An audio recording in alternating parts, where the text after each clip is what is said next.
The stars disappeared one by one, not because they died, but because something was blocking them, something massive, something that stretched across the darkness of space like a metal plague eating the light.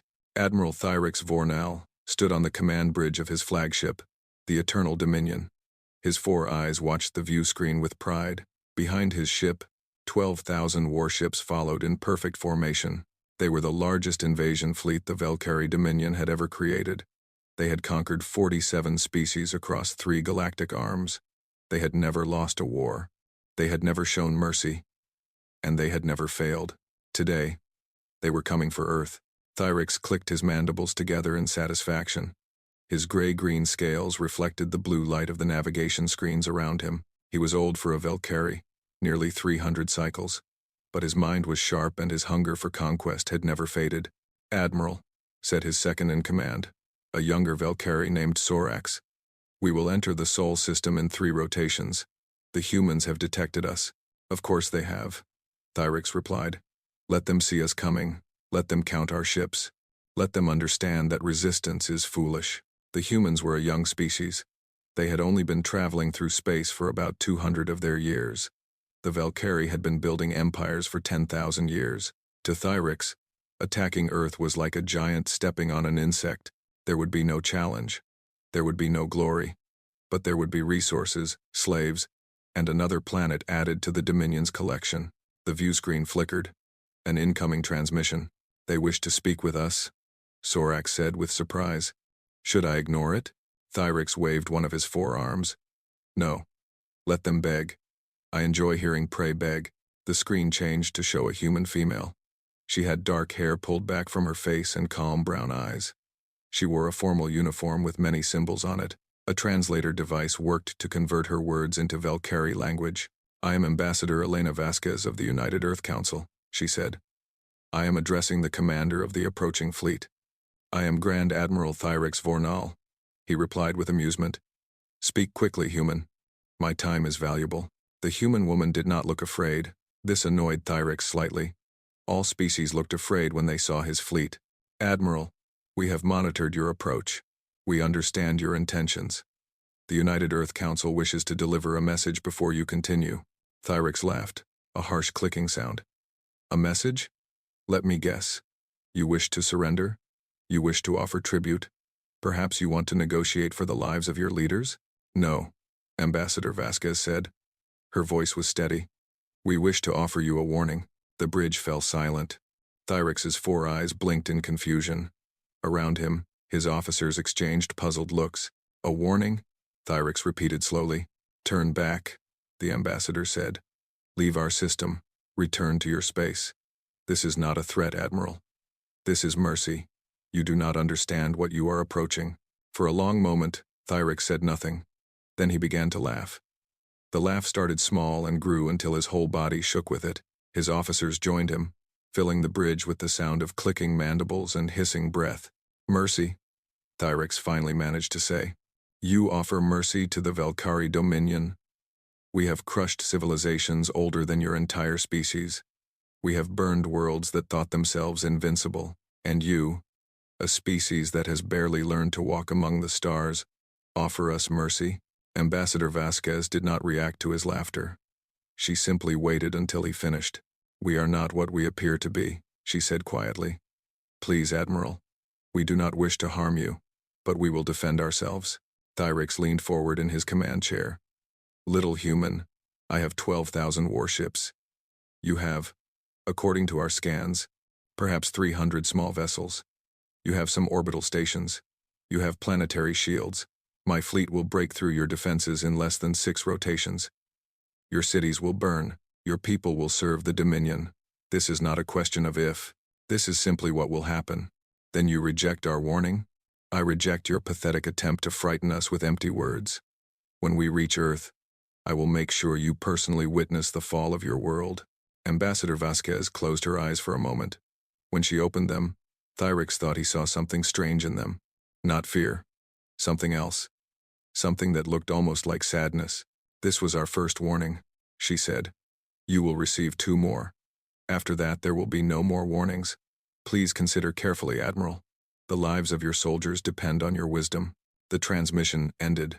Thyrix sat back in his chair, still amused.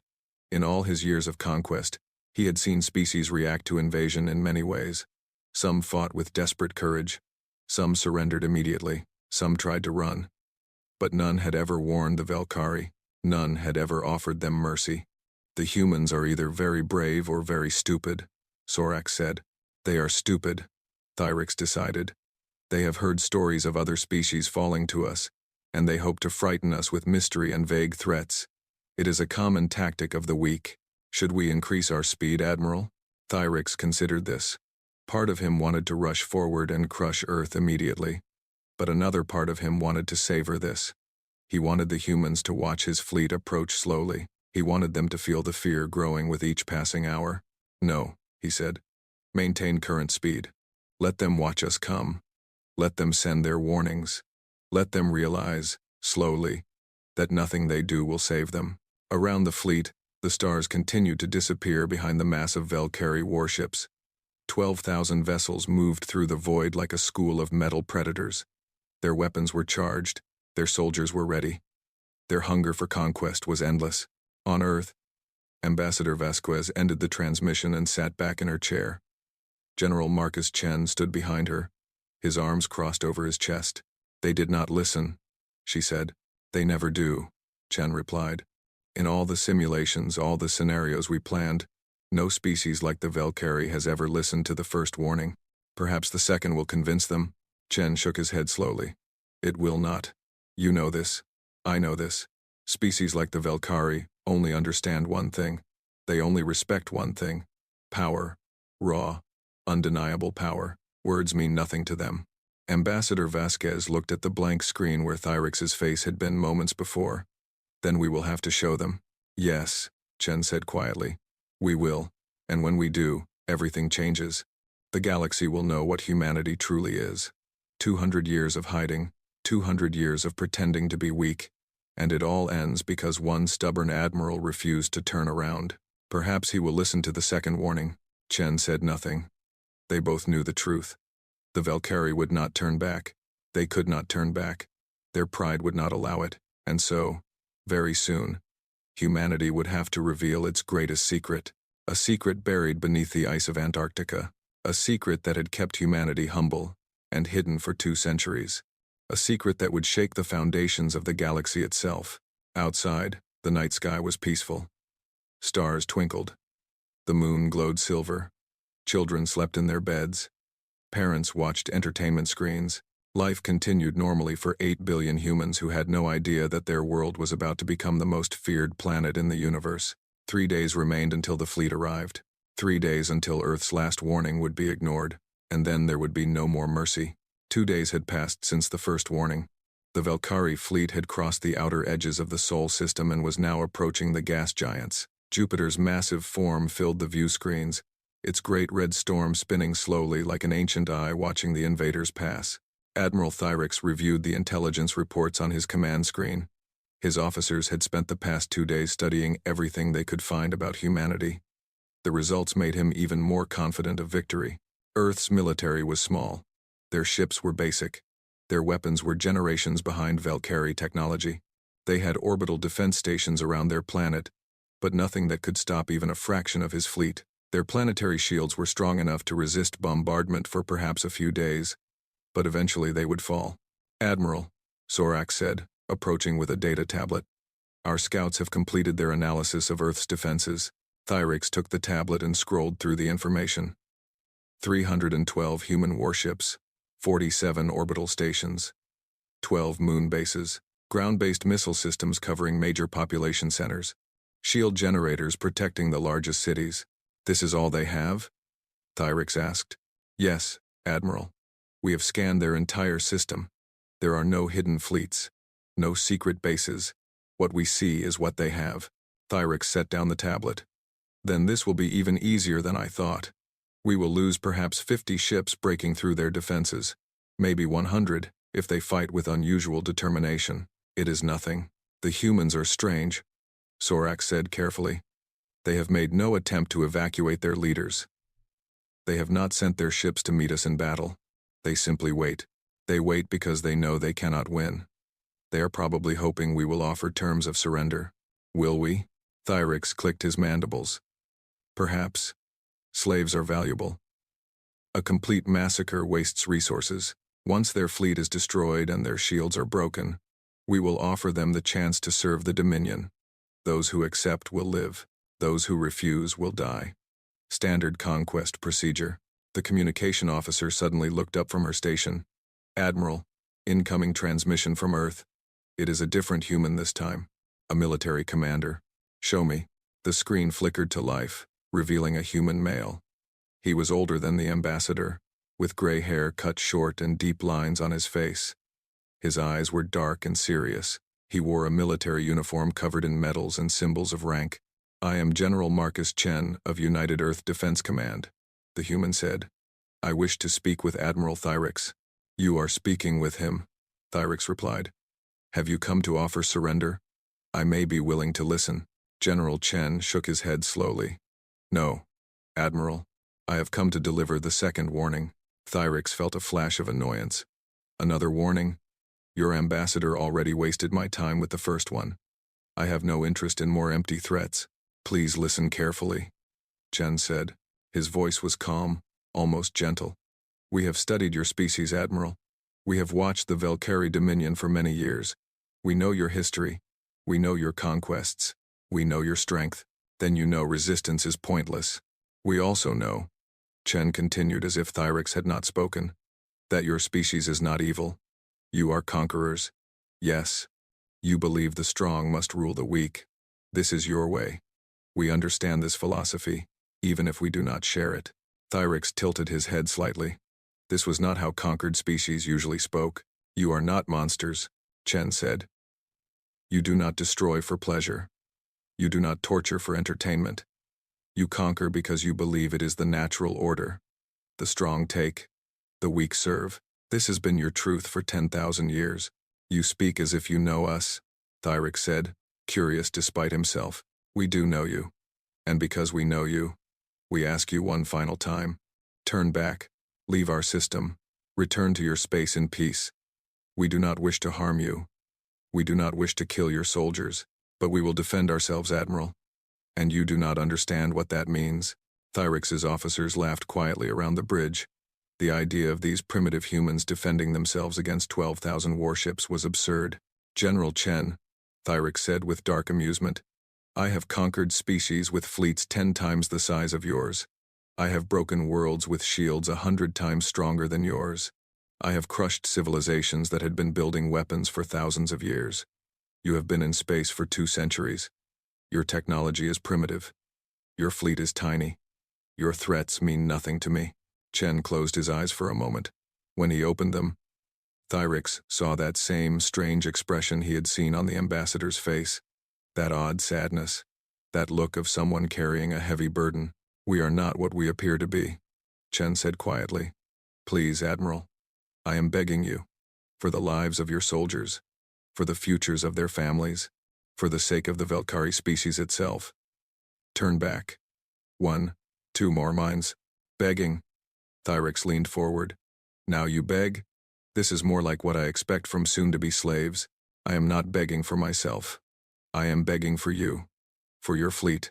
For the 12,000 ships that will cease to exist if you continue forward. Cease to exist? Thyrix laughed. You will destroy 12,000 Velcari warships? With what? Your 300 tiny vessels? Your orbital stations? No, Chen said. Not with those. Then with what? Chen was silent for a long moment. When he spoke, his voice was barely above a whisper. With something we found long ago. Something we have kept secret from the galaxy. Something we never wanted to use. Thyrix felt a strange sensation in his chest. It was not fear. Velcari admirals did not feel fear. It was curiosity mixed with irritation. The humans were playing games with him, trying to make him doubt himself. You have nothing, Thyrix declared. Your bluffs do not frighten me. Your mysterious words are the desperate tricks of a weak species facing destruction. I have heard such tricks before. They did not save the Corvani. They did not save the Zilthax. They will not save humanity. This is the second warning, Admiral. You will receive one more. After that, there will be no more words between us. Only action. Then send your third warning quickly, Thyrix snarled. I am tired of these games. In 2 rotations, my fleet will enter orbit around your planet. Your defenses will burn, your cities will fall, and you, General Chen, will kneel before me as I claim Earth for the Dominion. Chen nodded slowly, as if he had expected this response. Very well. The third warning will come when you cross Mars' orbit. I hope, though I do not expect, that you will listen to it. I will not. I know. Chen paused, and then said something that would haunt Thyrix for the rest of his life. I am sorry, Admiral. I truly am. For what is about to happen, for all the lives that will end, for all the families that will never see their loved ones return. We tried to save them. Please remember that. We tried. The transmission ended. Thyrix sat in silence for a long moment. Around him, his officers waited for orders. Admiral? Sorax asked hesitantly. What should we do? Thyrix straightened in his chair. We continue forward. The humans are desperate and foolish. They think their mind games will make us hesitate. They are wrong. Nothing they say matters. Nothing they have can stop us. In 2 rotations, Earth falls. The fleet moved onward, past Jupiter's moons, past the asteroid belt, toward the small red planet called Mars. Behind them, the darkness of space stretched empty and silent. But ahead, waiting for them, something ancient was waking up. Beneath the ice of Antarctica, machines that had been sleeping for millions of years began to stir. Power systems that humanity barely understood started to activate. Weapons that had been built by a civilization long dead. A civilization that had fought wars across galaxies when the Velkari were still primitive creatures crawling in mud, prepared for battle. The third warning was coming, and after that, there would be nothing left to say. The red planet grew larger on the view screen. Mars, the humans called it, named after one of their ancient gods of war. Admiral Thyrix found this amusing. The humans worshipped war in their stories, yet they could not fight one properly in reality. His fleet had crossed 2/3 of the Sol system. In just a few more hours, they would pass Mars and begin the final approach to Earth. Victory was so close, he could taste it. Admiral, Sorax said suddenly. Something strange is happening. Thyrix looked up from his command screen. Explain. The human fleet. They are retreating. Retreating? Thyrix moved to the tactical display. Indeed, the human ships were moving, but not toward the Velkari fleet. They were pulling back toward the moon, hiding behind Earth's natural satellite like frightened children. They have given up, one of his officers laughed. They know they cannot win. The orbital stations are powering down as well, another officer reported. Energy signatures are dropping across all human defensive installations. Thyrix watched the display with growing confusion. This made no sense. Prey did not simply stop resisting. Even the weakest species fought when cornered. It was the nature of survival, yet the humans were shutting down their defenses completely. Is this a trap? He asked. Sorax checked his instruments. We detect no hidden weapons, no minefields, no ambush positions. They are simply stopping. A cold feeling began to creep into Thyrix's stomach. He had conquered 47 species. He had seen every trick, every desperate gamble, every final stand. But he had never seen this. He had never seen a species give up before the battle even started, unless they were not giving up, unless they knew something he did not. Continue forward, he ordered, pushing down his unease. But increase scanner range to maximum. I want to know about anything unusual. The fleet crossed Mars orbit. The moment they did, every instrument on every ship went insane. Alarms screamed across the bridge. Officers shouted over each other as their screens filled with impossible readings. Thyrix gripped the arms of his command chair as the ship shook slightly, though nothing had struck them. What is happening? He demanded. Energy signatures, Admiral. Massive energy signatures on Earth. Sorax's voice cracked with something Thyrix had never heard from him before. Fear. They are coming from beneath the planet's surface. From underground installations we never detected. Show me. The main view screen switched to a long-range scan of Earth. The blue and green planet looked peaceful from this distance, but the overlay showed something terrifying.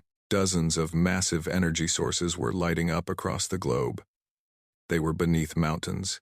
They were under oceans. They were buried in deserts and hidden under ice caps. Where did these come from? Thyrix shouted. Our scouts scanned the entire planet. They found nothing. They were shielded, Admiral. Hidden behind technology we do not recognize. But now they are activating. Now they are revealing themselves. The communication console beeped. An incoming transmission from Earth. On screen, Thyrix ordered, his voice barely steady. General Chen appeared again. But this time, something was different. The sadness in his eyes had been replaced by something harder. Something ancient. Something that looked like it had carried a secret too long and was finally ready to release it. This is the third warning, Admiral, Chen said. The final warning. What have you done? Thyrix demanded. What are those energy signatures? What have you been hiding? Chen took a deep breath. 203 years ago, human scientists discovered something beneath the ice of Antarctica. It was a structure, a facility, built by a civilization that existed when the universe was young, a civilization that rose and fell before most stars in this galaxy were even born. Thyrix felt the blood drain from his face. Ancient civilizations, precursor species. Every spacefaring race knew the legends.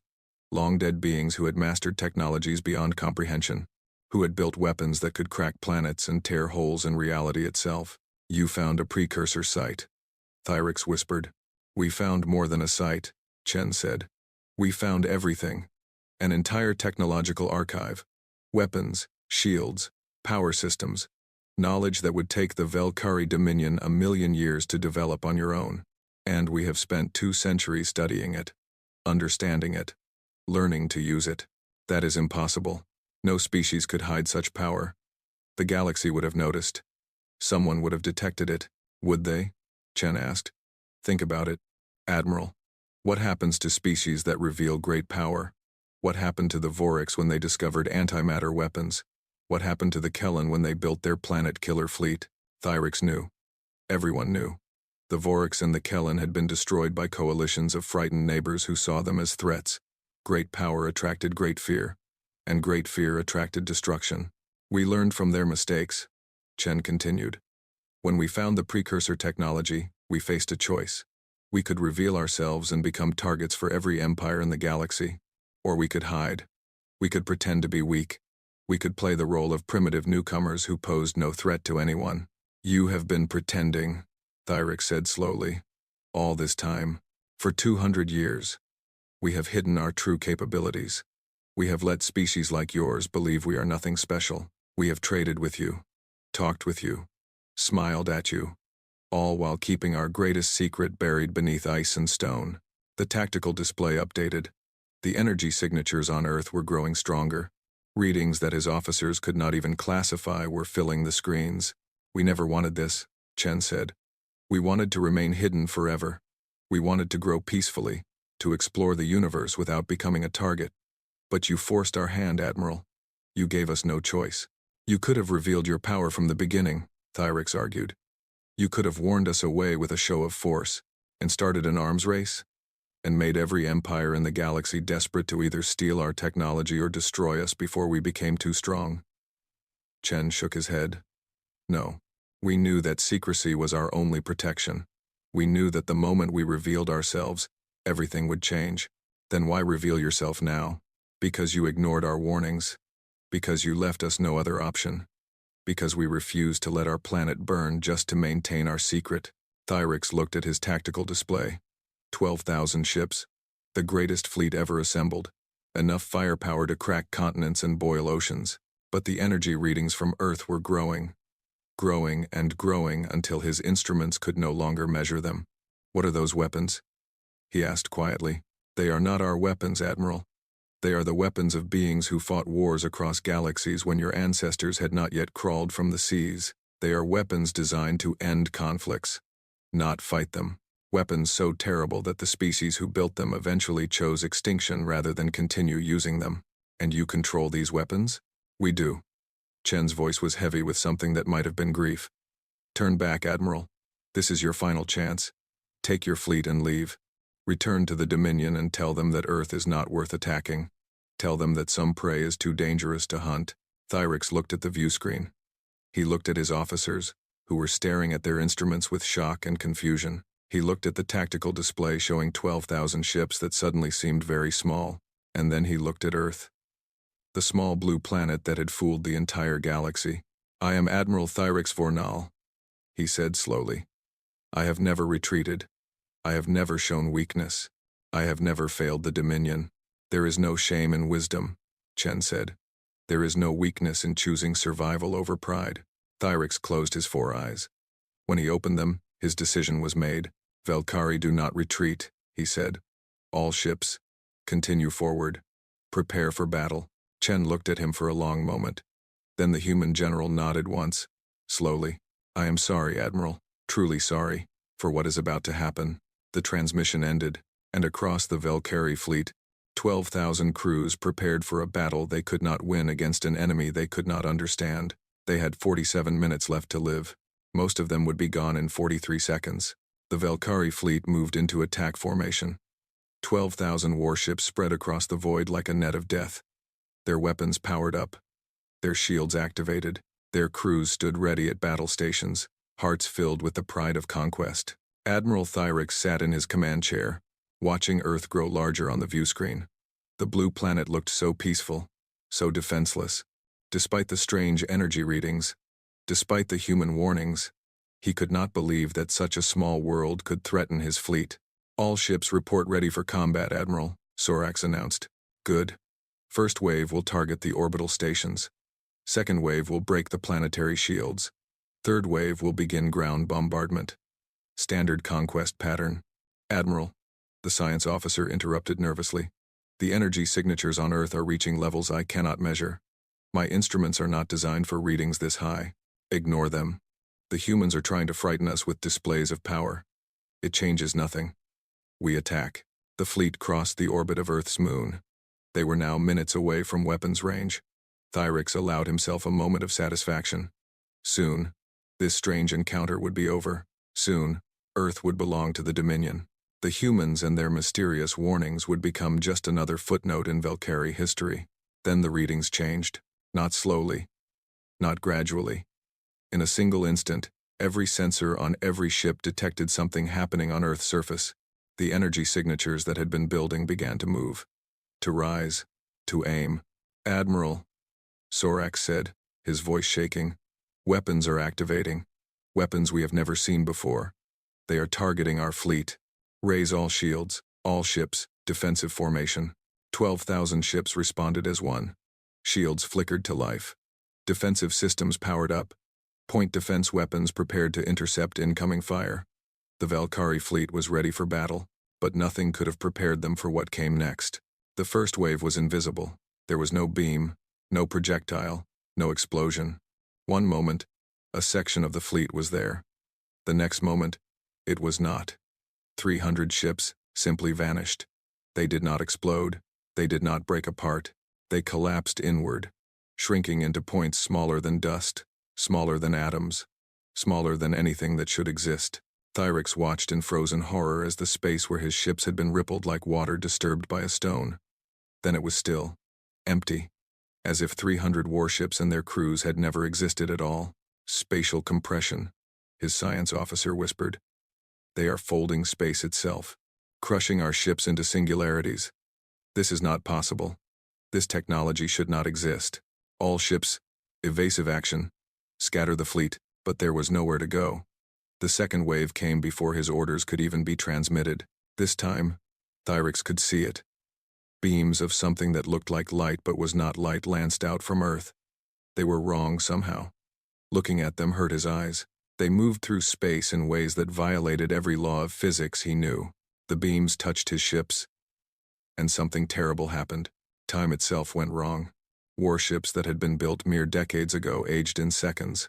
Metal rusted and crumbled. Reactors that should burn for centuries decayed into cold iron. Crews withered, their bodies aging millennia in heartbeats, becoming dust that scattered in the artificial gravity before the life support systems could even register their deaths. Thyrix watched a battleship directly ahead of him transform from a gleaming weapon of war into a floating ruin. Its hull sagged and crumbled. Its weapons melted with age. Its lights flickered and died. In less than 2 seconds, a ship that had served the Dominion for 50 years looked like it had been drifting dead in space for 1 million. "Time weapons," someone on the bridge sobbed. They are attacking us with time itself.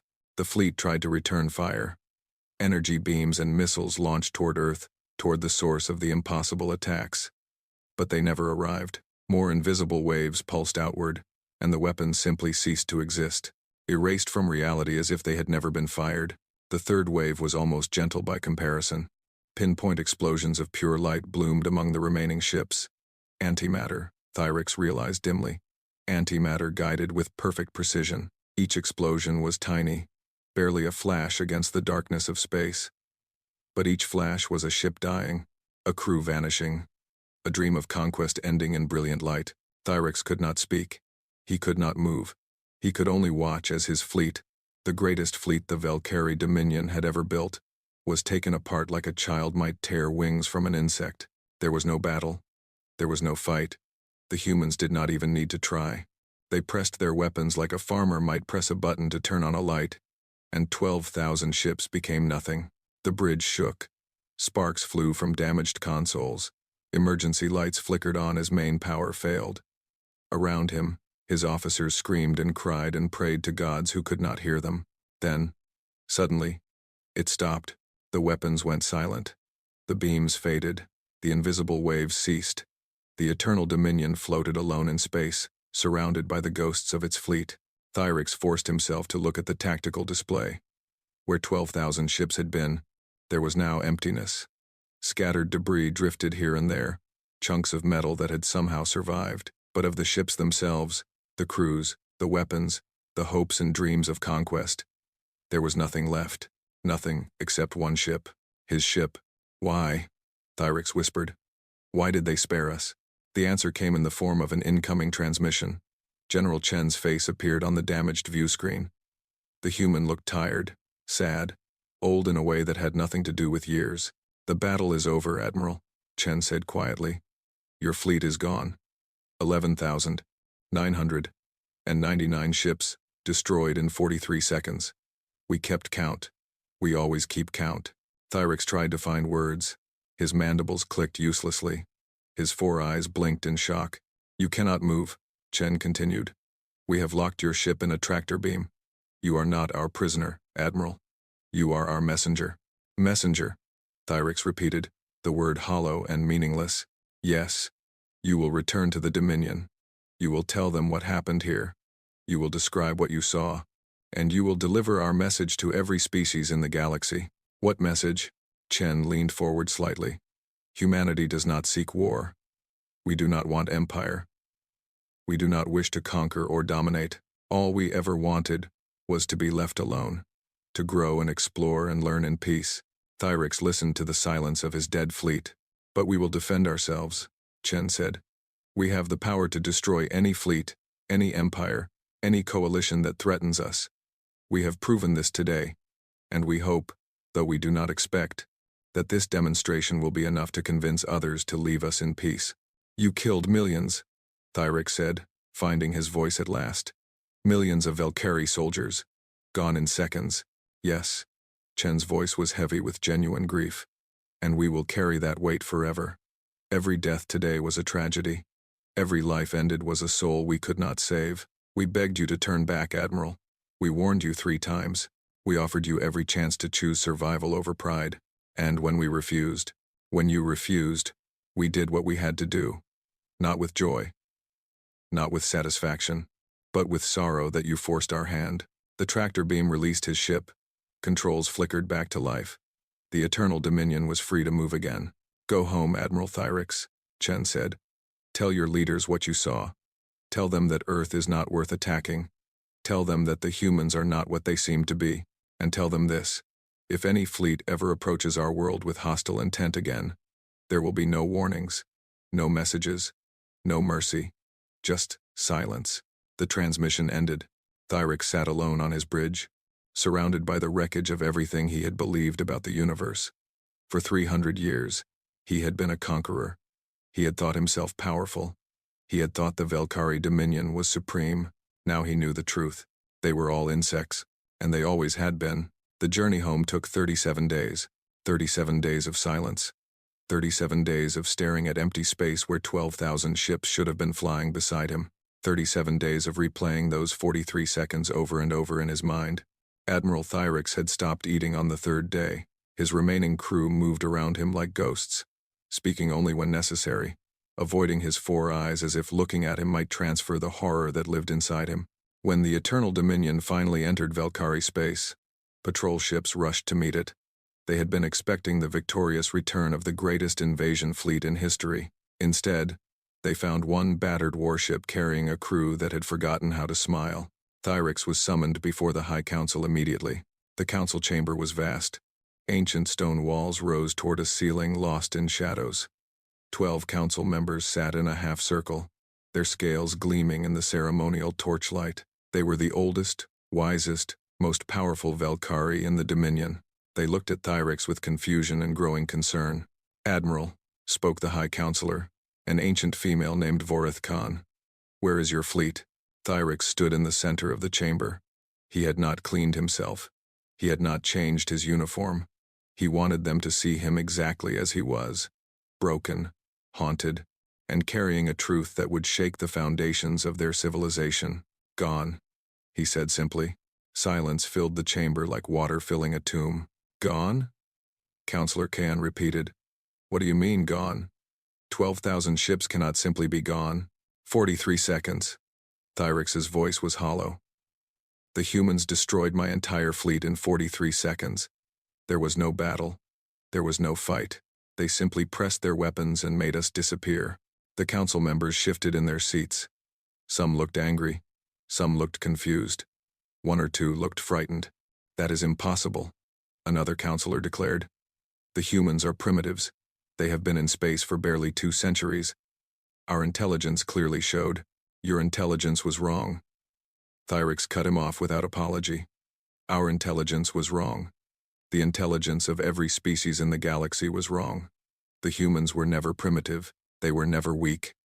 They were hiding." He told them everything. The warnings that were ignored, the strange energy signatures, the precursor technology buried beneath Antarctic ice for millions of years. And finally, the weapons. The spatial compression that crushed ships into points smaller than atoms, the time beams that aged vessels into dust, the perfect antimatter strikes that left nothing behind. When he finished, the chamber was absolutely silent. "Why did they spare you?" Counselor Khan asked finally. "To deliver a message. To tell you. To tell everyone in the galaxy what humanity truly is." "And what are they?" Thyrix thought about the question. He thought about General Chen's tired face.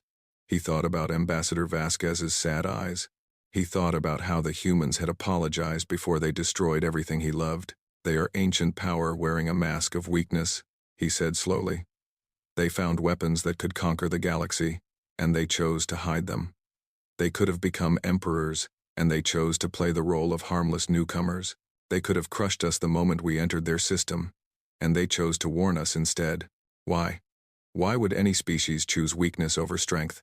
Because they learned what we never did. They learned that the species which reveals its power becomes a target. Every empire in the galaxy would have united against them if they had shown their true strength. So they hid. They waited. They watched civilizations rise and fall while they pretended to be nothing special." The council members looked at each other. Fear was spreading through the chamber like a disease. "What is their message?" Counselor Khan asked. Thyrix straightened his spine. For this moment, he would be strong. For this message, he would find his voice. Humanity does not seek war. They do not want conquest. They do not wish to build an empire or dominate other species. All they want is to be left alone. That is their message. Simply leave them alone? There is more.